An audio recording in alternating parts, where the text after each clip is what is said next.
sisa hasil kegiatan industri ataupun aktivitas domestik yang berbentuk padat. Limbah padat ada yang mudah terbakar dan tidak mudah terbakar. Nah, contohnya yaitu kayu, kaca, plastik, dan logam. Nah, di sini saya akan bacakan sumber, dampak, dan penanggulangannya. Di sini saya akan menjelaskannya satu persatu. Salah satunya kita bahas yaitu sumber dari limbah padat tersebut. Sumber dari limbah padat yaitu pemukiman, perkantoran, industri, sekolah, pasar, dan fasilitas umum lainnya. Nah, seperti yang kita ketahui saudara, sumber limbah padat itu banyak yang dibuang seperti dari pemukiman, perkantoran, industri, sekolah, pasar, dan fasilitas umum lainnya. Nah, di sini kita seharusnya sadar seperti kayak mana dampaknya ke depannya dan bagaimana cara pengolahannya.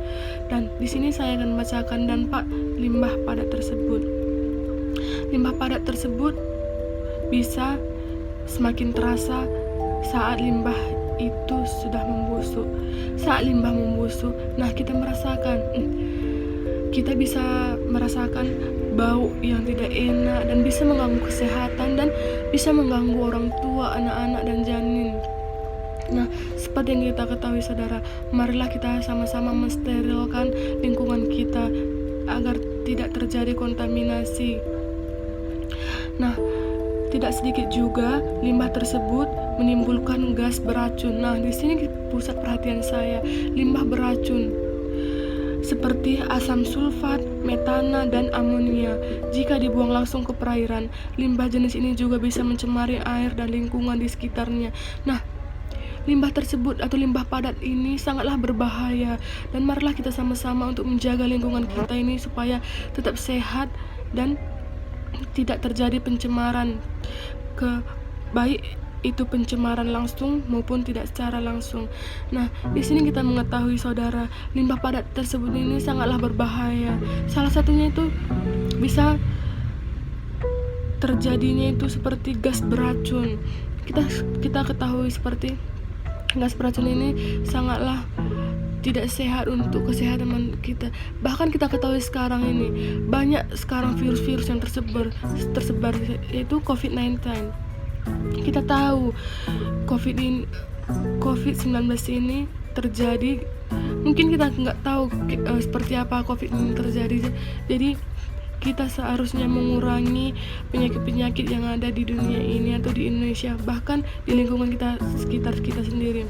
Kita bisa melakukannya dari hal kecil atau membuang sampah pada tempatnya. Limbah padat ini seperti yang sudah saya jelaskan tadi sangatlah beracun Bapak dan Ibu saudara sekalian. Jadi kita seharusnya sadar bagaimana pentingnya, apalagi kita sekarang kuliah di kesehatan masyarakat. Kita harus mengetahui bagaimana kesehatan masyarakat tersebut seperti itu saudara. Nah, sekarang kita menjelaskan tentang penanggulangannya. Penanggulangan dari limbah padat tersebut yaitu penimbunan. Contohnya itu kaca. Kita bisa menimbun kaca tersebut. Beda dengan halnya dengan sampah plastik. Sampah plastik kalau kita timbun beberapa tahun kemudian pun tidak bakal terurai seperti itu. Jadi limbah padat tersebut kita bisa tanam, kita menimbun seperti itu supaya terurai. Yang kedua itu insinerasi, yang ketiga ini yang sangat berguna, pembuatan kompos.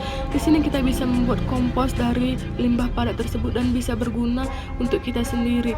Dan di sini kita sudah menyelamatkan dunia seperti itu saudara. Jadi kita bisa mendaur ulang limbah padat tersebut. Yang ketiga, yang keempat itu daur ulang. Kita bisa mendaur ulang atau kita bisa mengetahui tentang daur ulang kembali limbah padat. Nah, seperti itulah saudara.